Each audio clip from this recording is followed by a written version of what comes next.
We will now do the facial bones. There are 14 facial bones, and a lot of this is simply, can you name that bone? We're going to start with the nasal bones. That is the bridge of your nose. It is in the upper part of the nasal area. So it comes here attaching to the frontal bone and just these little two tiny bones at the top. We have the maxilla, which is, I said, the keystone of the face. This is the bone that all the other bones attach to. It is the upper jaw. It does fuse on that midline, on that medial line, on that midline, sorry. And we have a suture there. We're not going to name that suture, but this is where if somebody doesn't have full fusion of the maxilla, they have cleft palate. Extending from the maxilla on the inside of the nasal cavity, you have this little hook, which I tried to draw in class. That is the inferior nasal conchae or conchae, depending on how people want to say it.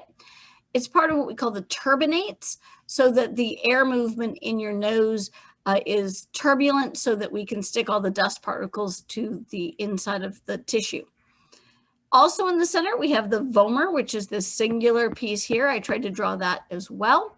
The vomer bone is your nasal septum. Laterally, we have the two zygomatic bones. They are your cheekbones. They form a large portion of the zygomatic arch. And finally, in this photo, we have the mandible, which is the only one that doesn't really connect. It has the only synovial joint. The jaw is the synovial joint. Remember, it is a bicondylar joint. I chose this picture from the textbook. It's some artwork. It's the only way I could really feel like I could show the lacrimal bones. I put in the sphenoid bone from the posterior eye socket so that we have this reference point in the frontal bone. You can see the nasal bones clearly and the maxilla, but the key here is this is the lacrimal bone. In class, I pointed out the lacrimal bone has the lacrimal duct. This is a channel through the bone that goes down into your nasal cavity through the maxilla. You have the lacrimal glands, which are your tear glands that release tears onto your eye to keep it moist. But excess goes down the lacrimal duct that is in this lacrimal bone. If you cry, you wind up with a lot of fluid going down your nose, which is why you frequently have to blow your nose after crying. And you can wash things like dirt and excess eyelashes down into the nasal cavity through this lacrimal duct. That would simply be a case of, can you name the lacrimal bone? The landmarks of the facial bones. What do I need you to be able to identify? The superior orbital fissure versus the supraorbital foramen. The superior orbital fissure is in the posterior of the eye orbit. It was one of the ones that I did with the cranial bones because it's deep there, but you can't really see it, but you can see it here. And the supraorbital foramen, or sometimes notch, forms on the anterior of the orbit. This is how we get this cranial nerve 5 out onto the face. So that is the difference. We also do have an inferior orbital fissure.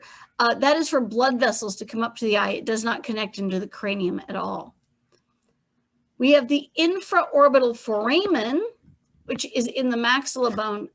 The foramen rotundum from the cranial bones pushes through the sphenoid bone, pushes through the maxilla bone, and comes out onto the face to bring that nerve out onto the face. And finally, we have the mental foramen here on the mandible. It's called the mental. I apologize for the brief delay. I had to break the recording there for a moment. I had to recircle. So I'm going to recircle the supraorbital foramen, the infraorbital foramen, and the mental foramen. And I was pointing out when the recording had to stop that the mental foramen is in the mandible because the chin is called your mentis. And we actually have a nerve that goes into the posterior of the mandible, travels through the mandible bone, and comes out onto the face through the mental foramen. Unlike the flat bones of the cranium, the mandible actually has a hollowness. It has a marrow shaft space through the mandible for the arteries and the veins and the nerves to the lower teeth. So this is a view of the inferior side of the skull.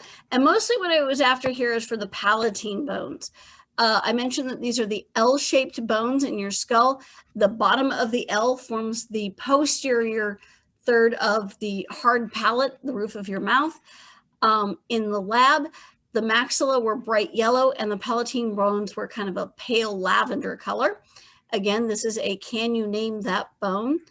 I also wanted to point out the carotid canal on the inferior side. We cannot see it from the internal, but the carotids are very important.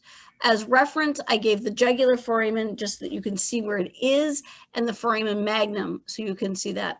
On the inferior, we also have the occipital condyles, which connect to C1 for that condyle joint, so you can nod your head yes. If you were trying to figure out where the hypoglossal canals are, they go through the occipital condyle. So the two things really here are the palatine bones and the carotid canal. The mandible is its own bone, and I wanted to show a few pieces on the mandible. Remember that the jaw is a bicondylar joint, so we have two condyles, 1, 2. We also have this hook point, which is another coronoid process, just like the ulna. Remember that coronoid means crown-like, and so somebody thought that this looked like the points on a crown. And here is a better picture of that mental foramen. What's hard to see in this photo is there's another hole in the posterior internal surface of the mandible, which we will see in this photograph.